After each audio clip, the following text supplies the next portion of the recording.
పత్రిక 4వ అధ్యాయము 13 నుంచి 15 వచనాల వరకు ఉన్న విభాగాన్ని మనం చదువుకుందాం.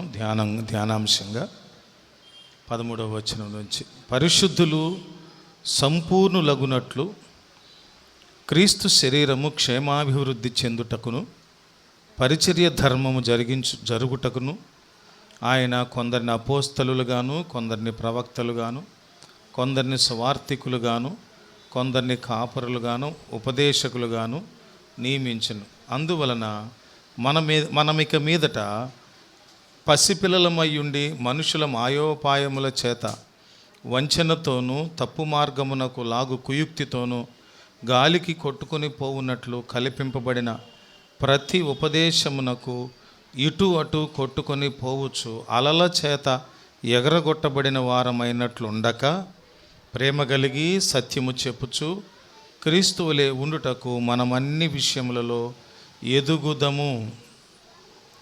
ఈరోజు మన ధ్యానాంశము మనకు తెలియజేసేది ఏంటంటే క్రిస్టియన్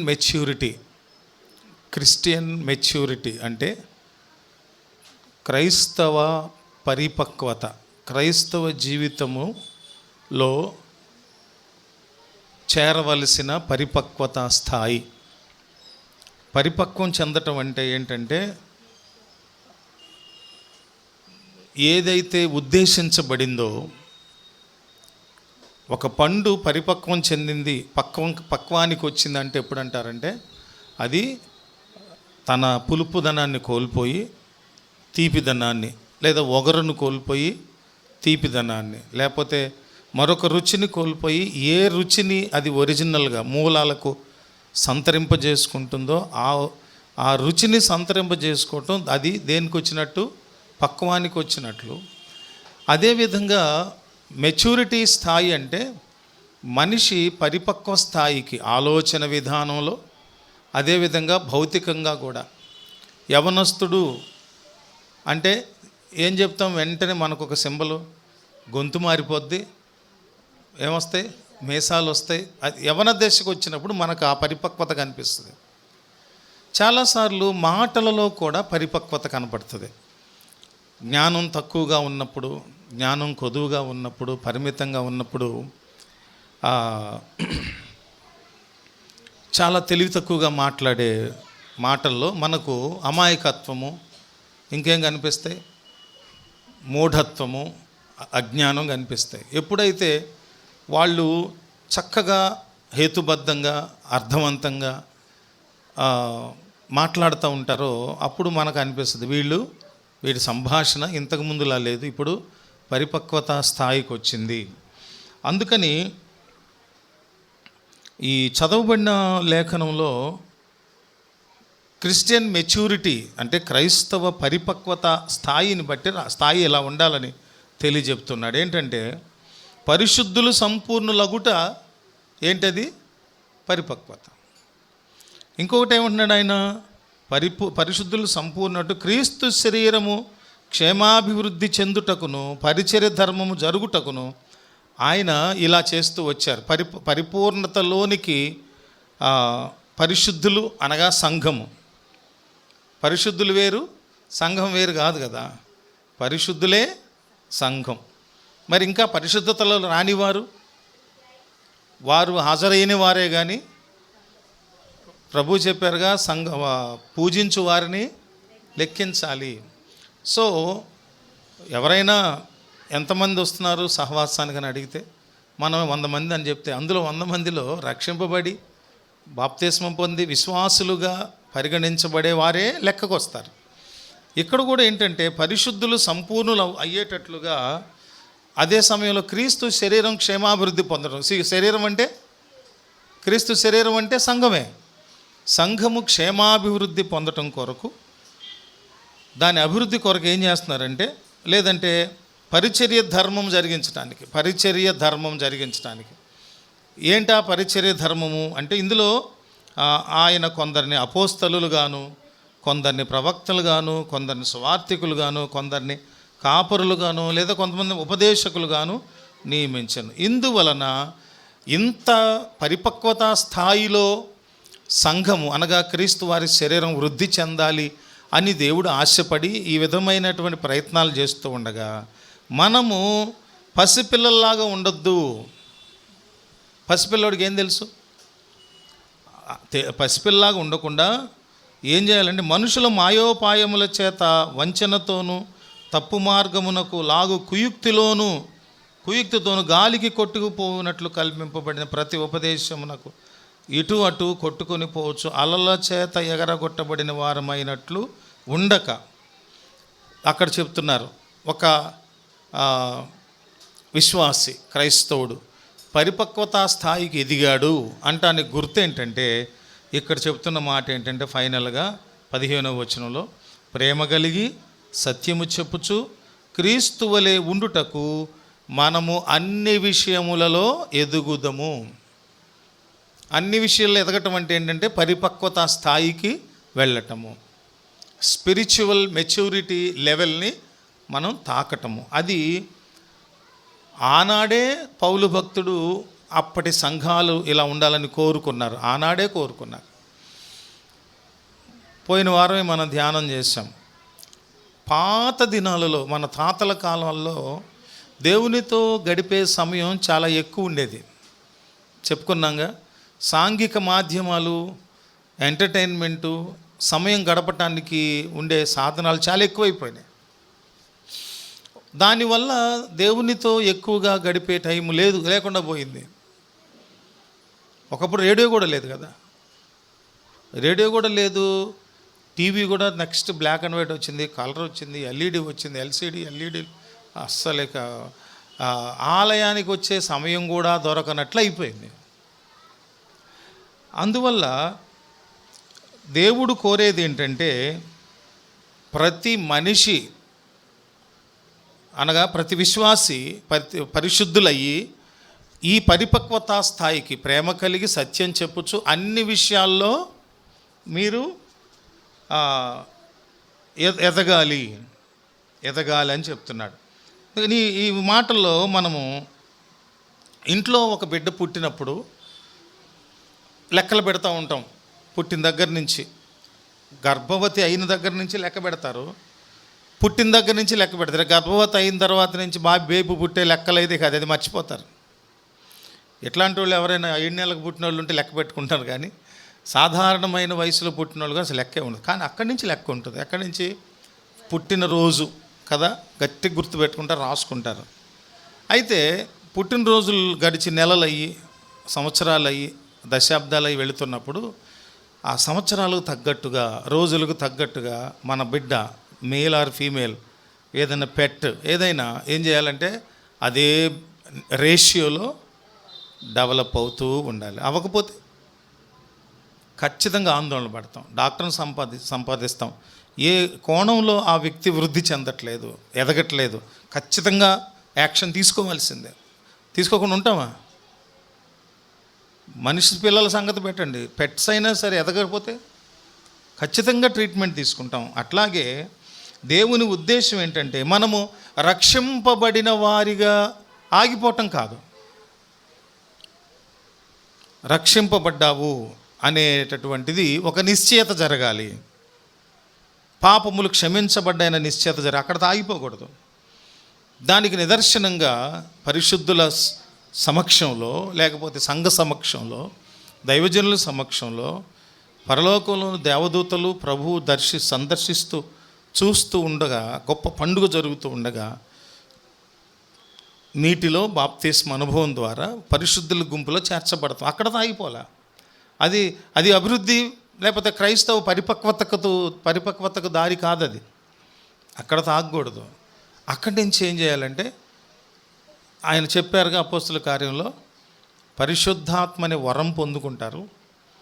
ఆ వరము ద్వారా మీరందరూ కూడా ఏం చేయాలంటే ఆ స్వభావాలు, దేవుని గుణలక్షణాలన్నింటినీ కూడా సంతరింపజేసుకో. ఆత్మఫలమేమనగా అవన్నీ విశ్వాసిలో పరిపక్వత స్థాయికి ఎదుగుతున్నప్పుడు, దాని తర్వాత ఏమన్నారు, కృపావరాల చేత నింపబడుట.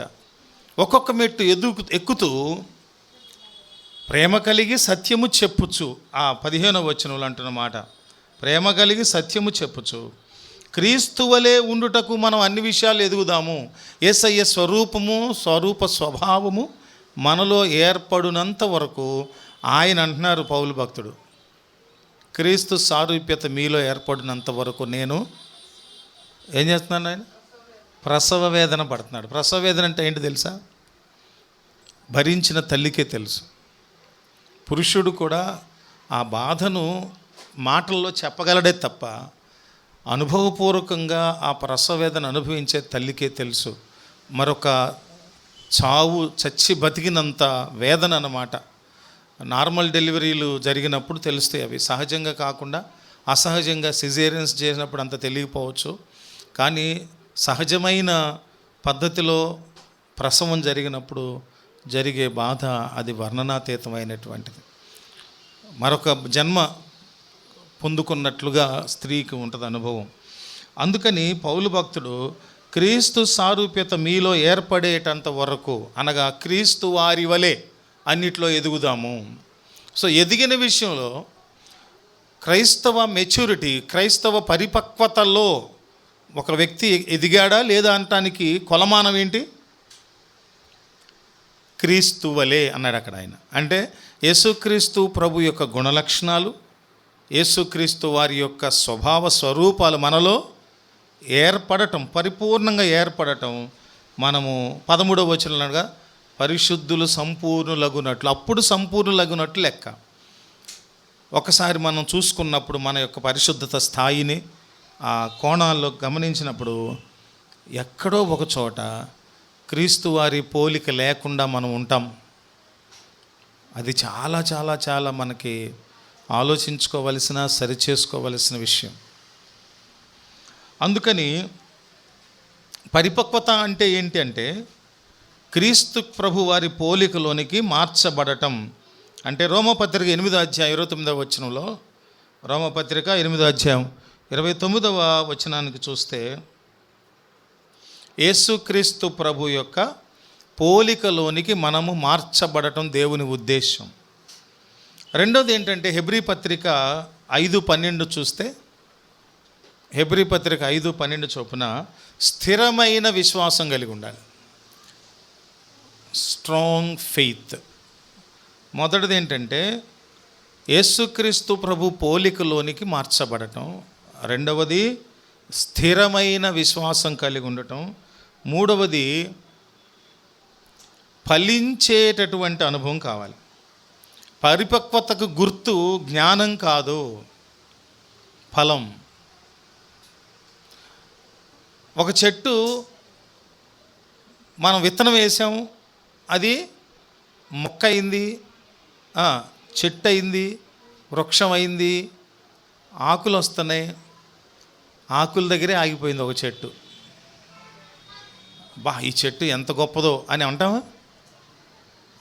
ఆ పువ్వులు పూసింది, పువ్వులతోనే ఆగిపోయింది గొప్పదనం. అది కాయలు కాయాలి, ఫలాలు ఫలించాలి. ఫలాలు ఫలించినప్పుడే అది దాని స్థాయికి, అది పరిపూర్ణ స్థాయికి ఎదిగినట్టు. మనిషి జీవితం కూడా యవ్వన దశ నుంచి వైవాహిక దశకు వచ్చినప్పుడు తల్లిదండ్రులు పెళ్లి వయసు వచ్చిందని ఏం చేస్తారు? పెళ్లి చేస్తారు. చేసిన తర్వాత నెక్స్ట్ ఎక్స్పెక్ట్ చేసేది ఏంటి? ఫలం, సంతతి. సంతానం కలగనంత కాలము వాళ్ళు పరిపూర్ణులైనట్టు కాదు. అట్లాగా ఇంకా పరిపూర్ణతనంటే ఏంటంటే పిల్లలు పెద్దయి, పిల్లల పిల్లలు. ఇది ఒక మనిషి పరిపూర్ణతకు గుర్తయినప్పుడు మనం జాగ్రత్తగా ఈ పరిపూర్ణ స్థాయికి మనము ఎదిగామా లేదా, ఎదుగుతున్నామా లేదా. చాలాసార్లు మన పరిస్థితులను బట్టి, సంఘ పోకడలను బట్టి, లోకం సంఘంలోనికి వచ్చేసిన దాన్ని బట్టి చాలాసార్లు ఎసెండింగ్ బదులు డిసెండింగ్ అయిపోతుంది, ఎదుగుదల బదులు తరుగుదల అయిపోతుంది. జాగ్రత్తగా చూడాలి. ఆత్మీయతలో రోజు రోజు ఎదగాల్సిన వాళ్ళు ఏం అయిపోతూ ఉంటారు? తగ్గిపోతూ ఉంటారు. చాలామందిని చూస్తూ ఉంటాను నేను. సంఘాలకి బయట నుంచి దేవుడు చేసిన మేలును బట్టో దేనిని బట్టో వాళ్ళ లోపలికి వస్తారు, కొంతకాలం ఉంటారు, లబ్ధి పొందుతారు. సంతానం లేదు, వస్తారు, సంతానం కలుగుతుంది. పిల్లలు కొంచెం 5-6 ఏళ్ళు వచ్చే వరకు వచ్చి మనం మానేస్తారు. అప్పులు ఉన్నాయి, వస్తారు, అప్పులు తీరిపోతాయి, వెళ్ళిపోతారు. ఉద్యోగాల కోసం, ఉద్యోగం వచ్చింది, వచ్చేదాకుంటాం, వెళ్ళిపోతాం. ఇల్లు లేదని ప్రార్థన చేయమన్న వాళ్ళు ఇల్లు వచ్చిన తర్వాత మానేస్తారు. మంచిగా ఏసీ అన్ని సౌకర్యాలతో కట్టుకున్నాక మందిరం కూడా, ఆరాధన కూడా మానేసి పడుకునేటటువంటి మేలు పొంది మానేసేవాడు. ఇది ఏంటంటే పరిపక్వతా స్థాయికి వెళ్ళటం మానేసి అధమ స్థితికి దిగజారిపోవటం. అది అసలు మరీ ప్రమాదం. ఈ మూల వచనమైన ఎఫెసీ పత్రికలో ఆయన 4:13-15 వరకు అన్నటువంటి మూల వచనంలో ఉన్నది నెరవేర్చబడదు. అందుకని పరిపక్వత చెందే విషయంలో అడ్డంకులు ఏమున్నాయి అని చూస్తే మనం జాగ్రత్తగా, మొదటిది ఏంటంటే శరీర సంబంధమైన జీవితాన్ని ఇష్టపడటం, భౌతిక జీవితాన్ని, ప్రకృతి సంబంధమైన జీవితాన్ని ఇష్టపడటం. అంటే శరీర కోరికలను, శరీర ఆశలను తీర్చుకోవటానికి ఇష్టపడటం, మేజర్గా దానికి ఆ కోరికలు తీర్చుకోవటానికి ఇష్టపడటం. అసూయ, కలహాలు, స్వార్థము ఉంటే ఇవన్నీ కూడా చిన్నపిల్లల లక్షణాలు. చిన్నపిల్లలు కొన్నిసార్లు తండ్రి వాడు ఏడుస్తున్నాడని వాడికి ఏదైనా కొని పెడితే తిరిగి ఆ తండ్రికి పెట్టమంటే పెట్టరాళ్ళు. అబ్బా నేను పెట్టనంటాడు. ఎవరు కొనిచ్చారు? అట్లా ఉంటుందన్నమాట. ఇక్కడ చాలాసార్లు ఈ శరీరం దేవునిది, ఇందులో ఉన్న జీవం దేవునిది, అన్నీ దేవునివి, అన్నీ ఆయన ఇచ్చినవే. కానీ ఇచ్చిన ఆయన మర్చిపోయి ఇవ్వబడిన వాటిని, అంటే మెటీరియలిస్టిక్ లైఫ్, మెటీరియలిజం, భౌతికవాదం, వస్తువాదం, వీటిని ఏమంటాం? భౌతికవాదం, వస్తువాదం, ఇలా మాట్లాడతారన్నమాట. ఆ తర్వాత రెండవది ఏంటంటే దేవుని వాక్యాన్ని నిర్లక్ష్యం చేయటం. కొందరికి దేవుని సన్నిధికి రావటానికి ఇష్టమే, వచ్చి దేవుని సన్నిధిలో గడిపితే చాలు, మొక్కుబడిలాగా. గడిపామా, 2 గంటలు గడిపామా, 2:30 గంటలు గడిపామా, 3 గంటలు గడిపితే చాలు. దావీదు భక్తుడు అన్నాడు, నీ మందిరంలో 1 దినం గడపటం 1000 దినాల కంటే శ్రేష్టం, కాబట్టి గడిపితే చాలు అనుకుంటూ కుదరదు. ఇక్కడికి వచ్చిన తర్వాత దేవుడు మాట్లాడే, పరిశుద్ధాత్ముడు మనకు అనుగ్రహించే ప్రతి లేఖనమును మనం ఏం చేయాలంటే వినాలి, ఆ విధంగా ప్రవర్తించాలి. విని వదిలేయటం, వినకుండా నిద్రపోవటం, ఇది కాదు. నిర్లక్ష్యం చేయకూడదు. మూడవది ఏంటంటే ప్రార్థనా జీవితం లేకపోవటం. ప్రార్థనా జీవితం లేకపోవటం. ప్రార్థనా జీవితం లేకపోతే మనిషి ఏమైపోతాడు? మనిషి ఏమైపోతాడండి? ప్రార్థనా జీవితం లేకపోతే బలహీనుడైపోతాడు. ఎందులో?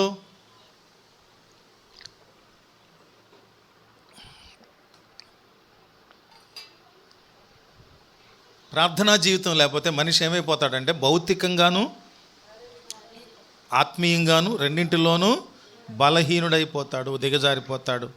అప్పుడు క్రైస్తవ మెచ్యూరిటీని, అనగా క్రిస్టియన్ మెచ్యూరిటీ, క్రైస్తవ పరిపక్వతలోనికి ఎదగనివ్వకుండా ఇవి అడ్డుకుంటానే. ఏంటంటే అదేంటి? శరీర సంబంధమైన జీవితం, వాక్యాన్ని నిర్లక్ష్యం చేయటం, ప్రార్థన లేకపోవటం, 4వది విధేయత లేకపోవటం. చాలామందిలో ఇవన్నీ మార్పులు వస్తాయి, విధేయత ఉండదు. చాలామంది అడగవచ్చు, విధేయతే కదండి అన్ని విషయాలకు దారి అంటే, చాలామందిలో భక్తి గర్వం కూడా ఉంటుంది. సుంకరీను పరిసయ్యుని ప్రార్థనలో, పరిసయ్యుని ప్రార్థన ఏముంది? గొప్పతనాలని చెప్పుకున్నాడు కదా, నేను అట్లా ఇస్తున్నా ఇట్లా ఇస్తున్నా. అందులో ఏముంది? క్రమం ఉంది, దేవుని సన్నిధిలో ఉన్నటువంటి అనుసరణ ఉంది, అన్నీ బాగానే ఉన్నాయి. కానీ వీటన్నిటినీ అనుసరించడం ద్వారా అతనిలో విధేయత రాలా, లోబడే స్వభావం రాలా కదా. చర్చిలో, సంఘాల్లో చాలామంది ఉంటారు కదా ఇట్లాగా, వాక్యం అంతా తెలుసుకోవడం, నిలబడితే పాస్టర్ గారి కంటే ఎక్కువ బ్రహ్మాండంగా వాక్యం చెప్పగలరు. కానీ ఏముండదు వాళ్ళల్లో? విధేయత. అది చాలా చాలా ప్రాముఖ్యమైనది. ఇవన్నీ కూడా ఎవరి దగ్గర నుంచి నేర్చుకోవచ్చు? పరిపక్వతకు బెస్ట్ ఎగ్జాంపుల్ చెప్పారు పౌలు భక్తుడు. క్రీస్తు వారి పోలికలోనికి మనము మార్చబడాలి, క్రీస్తు వారి వలె అన్నిటిలోనూ మనం ఎదగాలి. అది ఆ మాట ఉంది. 15వ వచనం, ఎఫెసీ 4:15లో ప్రేమ కలిగి సత్యము చెప్పుచు క్రీస్తు వలె ఉండుటకు మనం అన్ని విషయాల్లో ఎదుగుదము, ఎదగాలి. అది చాలా ప్రాముఖ్యమైనటువంటి విషయం. ఈ పరిపక్వత అనేటటువంటి దాని యొక్క లక్షణాలను చూస్తే అది ప్రేమ.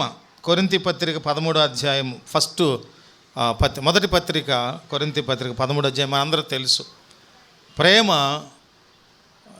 ప్రేమ అనేది లేకపోతే జ్ఞానం ఎంతున్నా వృధా. ప్రేమ లేకపోతే జ్ఞానం ఎంతున్నా కూడా వృధా. వినయం ఉండాలి, క్షమించే స్వభావం ఉండాలి, క్షమించబడటం ఉండాలి, పరిశుద్ధ జీవితం ఉండాలి. ఇవన్నీ ఉండాలి. పరిపక్వతలో ఉన్న వారిలో ఉండే స్వభావం, మెచ్యూరిటీగా ఉండే విశ్వాసిలో ఉండే గుణం ఏంటంటే ప్రేమ కలిగి ఉంటాడు. ప్రప్రథమంగా ప్రేమ అన్నింటినీ సహిస్తుంది, అన్నిటినీ తాళుకుంటుంది, అన్నిటినీ భరిస్తుంది, క్షమిస్తుంది. తర్వాత ఏంటంటే వినయం చూపిస్తుంది. ప్రేమలో వినయం ఉంటుంది. ప్రేమ తర్వాత క్షమించే స్వభావం ఉంటుంది. మెచ్యూర్డ్ బిలీవర్లో, విశ్వాసిలో పరిశుద్ధ జీవితం ఉంటుంది. అంటే పాపం విషయంలో రాజీ పడరు వాళ్ళు. అందుకనే గలతీ పత్రికలో 5:22 నుంచి 23 వరకు చూసినప్పుడు ఆత్మఫలమేమనగా అని, అది ఒక సిట్రస్ ఫ్రూట్ లాగా ఒక ఫలం ఉంటే ఆ ఫలములో తొనలో ఎలాగ విభాగాలుగా ఉంటాయో అలా చెప్తున్నాడు. అలానే ఆత్మ ఫలాలు కాదు. బత్తాయి తీసుకొని దాన్ని ఏమంటాం? బత్తాయి పండు అన్నాం.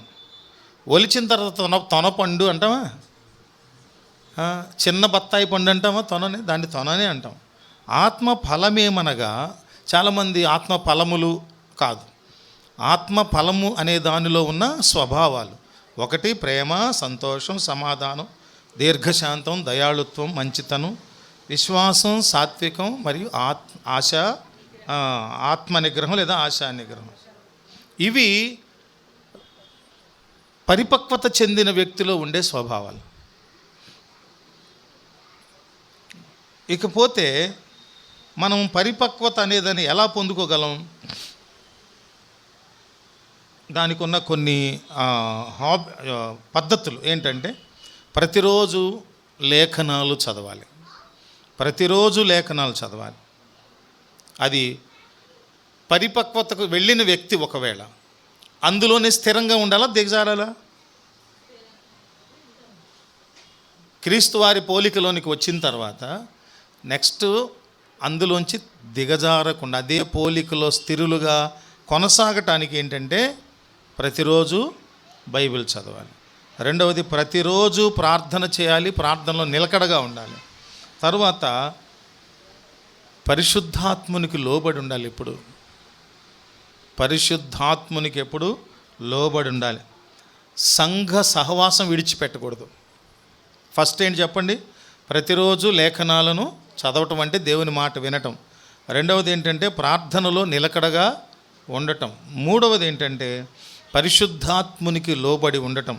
నాలుగవది సంఘ సహవాసాన్ని వదిలిపెట్టకూడదు. అందుకే ఆరాధనలు, నియామక కూడికలు, ప్రత్యేక కూడికలు, స్వార్థ కూడికలు అన్నిటికీ హాజరవ్వాలి. ఐదవది ఏంటంటే పరీక్షలు వస్తాయి. పరిపక్వతలోనికి ఎదిగిన తర్వాత ఎక్కువ పరీక్షలు వస్తాయి. అర్థమైందా? కొలిమిలో వేయబడినటువంటి బంగారం ఏం చేయబడుతుంది? అది బంగారమేనా కాదా? విలువ తక్కువ ఉన్న బంగారం, దానికి విలువ ఎప్పుడు వస్తుంది అంటే ప్యూరిఫై చేయబడినప్పుడు దానికి విలువ పెరుగుతుంది, రెట్టింపు అవుతుంది. ఆ ప్యూరిఫై అయ్యే క్రమంలోనే క్రీస్తు సారూప్యతలోనికి ఎదగబడిన వ్యక్తికి కష్టాలు ఉంటాయా? ఉండవా? అందుకని ఏంటంటే పరీక్షలలో విశ్వాసాన్ని నిలబెట్టుకోవాలి, కాపాడుకోవాలి. పరీక్షల్లో విశ్వాసాన్ని కాపాడుకోవాలి. అందుకని మనం బైబిల్లో చూస్తే యోసేపు పరీక్షలకు నిలబడ్డాడు. యేసయ్య మాట, దేవుని మాట చొప్పున బ్రతికాడు. దానియేలు, ఆ యోసేపేమో శోధనల్లో, దానియేలేమో ఒత్తిడిలో, పౌలు భక్తుడేమో కష్టాల్లో, శ్రమల యందు సంతోషించగా నా కన్నులు తెరువు. గత వారం మనం ధ్యానించిన వాక్యంలో. సో శ్రమల్లో యోసేపేమో శోధనలో పరిశుద్ధతలో ఉన్నాడు. దానియేలు ఒత్తిడిలో విశ్వాసంలో ఉన్నాడు. అపోస్తుడైన పౌలు భక్తుడు కష్టాలలో ఆనందించాడు. యేసుక్రీస్తు ప్రభు అయితే పరిపూర్ణమైన ఆదర్శం. ఆయన సంపూర్ణ మానవత్వం, సంపూర్ణ దైవత్వంతో ఏం చేశారు? ఆయన పరిపూర్ణతను ఆయన చూపించాడు. ఇది నా విషయంలో, యేసుక్రీస్తుగా నా విషయంలో నా పరిపూర్ణత ఏంటంటే, తండ్రి అయిన దేవుడు చెప్పినటువంటి ఈ శాంక్టిఫికేషన్ కార్యక్రమాన్ని, అంటే పాపులను పరిశుద్ధపరిచే కార్యక్రమాన్ని నెరవేర్చి తండ్రికి తన ఆత్మను తిరిగి అప్పగించటం ఉందే, అది మనం నేర్చుకోవాలి. అది నేర్చుకోవాలని ప్రభువు కోరుతూ ఉన్నారు. అందుకని చివరిలో మనం గుర్తుపెట్టుకోవాల్సింది ఏంటంటే, ఈ వచనాన్ని మర్చిపోకూడదు. ఇదే క్రిస్టియన్ మెచ్యూరిటీకి ఒక కొలమానమైన వచనం. ఎఫెసీ పత్రిక 4వ అధ్యాయము 13 నుంచి 17 వచనాలు. వీటిల్లో ఉన్నది ఏంటంటే, మనందరం కూడా మెచ్యూర్డ్ క్రిస్టియన్స్గా, పరిపక్వత స్థాయికి ఎదిగిన క్రైస్తవులుగా ఉండాలని పౌలు భక్తుడు కోరుకుంటున్నారు, పరిశుద్ధాత్ముడు కోరుకుంటున్నారు, కుమారుడైన క్రీస్తు వారు తండ్రి కోరుకునేది అదే. సేవకుని అభిలాష కూడా అదే. విశ్వాసులు ఎప్పుడు ఒకే మెట్లో ఎక్కడ వేసిన గొంగళి అక్కడే ఉన్నట్టు ఉండటం కాదు ప్రభు కోరేది. ఒక్కొక్క మెట్టు ఎదగాలంటే కింద ఒక్కొక్క అడుగు వేరు కిందకి. ఎప్పుడైనా సరే నీ విశ్వాసపు వేరు ఒక అడుగు కిందకి దిగితేనే నీ ఆధ్యాత్మిక మెట్టు ఒకటి నువ్వు ఎక్కగలవు. ఇక్కడ దిగితే ఇంకొక అడుగు, అక్కడ ఇంకొక మెట్టు ఎక్కటం, ఇక్కడ ఇంకొక అడుగు లోపలికి వేరు పారుతుంటే ఇంకొక ఉన్నతమైన ఆధ్యాత్మిక మెట్టులోనికి మనం నదులై ప్రవహించే నీ దివ్య వాక్యం నా విశ్వాసపు వేళ్ళు తడుపు అనునిత్యం స్తుతించేదా ఆత్మలో ఫలించేదా. ఏం చేస్తూ ఉంటాం? విశ్వాసం వేళ్ళు లోపలికి వెళుతున్నా కొద్దీ భూమి లోపలికి ఆత్మీయతలో మనం ఎదుగుతూ ఫలిస్తూ, చెప్పాంగా, పరిపక్వతకు కొలమానం జ్ఞానం కాదు. Note this point. పరిపక్వతకు కొలమానం జ్ఞానం కాదు. ఏంటది? ఫలం. అర్థమైందా? పరిపక్వతకు కొలమానం జ్ఞానం కాదు. ఆ మాటకు వస్తే జ్ఞానాలు ఎన్నున్నాయి ప్రపంచంలో, మానవ మేధస్సుకు అందని జ్ఞానాలు. కానీ ఫలం అనేది కంటికి కనిపించేది, రిజల్ట్ కదా. ప్రార్థన చేసుకుందాం తలలో వంచి. మహోన్నతుడైన మా ప్రభువా, మేము కన్నబిడ్డలను, మేము నాటే మొక్కలను, మేము పెంచే పెట్లను అన్నింటిలో దినదినాభివృద్ధి జరిగి ఫలభరితంగా ఉండినప్పుడు చూస్తే నిజంగా మేము హృదయంలో, జీవితంలో ఎంత మురిసిపోతామో. కానీ మీరు, మీ హృదయాన్ని ఎరిగిన పౌలు భక్తుడు, పరిశుద్ధాత్మ దేవుడు, కుమారుడైన క్రీస్తు వారు త్రిత్వమై ఉన్న మీరు, మేము ఎదగాలని, అది కూడా పరిపక్వతా స్థాయికి ఎదగాలని ఎఫెసీ పత్రికలో 4వ అధ్యాయంలో 13 నుంచి 15 వచనాల్లో మీరు మాతో మాట్లాడిన విధానాన్ని బట్టి వందనాలు తండ్రి. ఈ వచనాల ద్వారా మేము విశ్వాస జీవితంలో గతం ఉన్నటువంటి స్థాయి కంటే మీరు ఇష్టపడే స్థాయికి, క్రీస్తు సారూప్యత ఏర్పడు వరకు నేను ప్రసవేదన పడుతున్నానని పౌలు భక్తుడు చెప్పినట్లుగా, ఆశపడినట్లుగా మాలో మీరు మెచ్చే మీ ప్రియకుమారుని పోలిక, సారూప్యత మాలో ఏర్పడు వరకు మేము ఈ భూమి మీద విశ్వాస విషయంలో ధ్యానించిన అన్ని విషయాల్లో ఎదిగి నాయన ఫలించు వారిగా, మీకు ఇష్టలైన వారిగా, నీ రాజ్య వారసులగినట్లు కృప చూపించమని మీకే ఈ సమయమును అప్పగించుకుంటూ యేసయ్య నామములో ప్రార్థించి స్తుతించి వేడుకొనుచున్నాము తండ్రి. ఆమేన్. దైవ దీవెనలు అందరికీ సమృద్ధిగా కలుగునుగాక. ఆమేన్.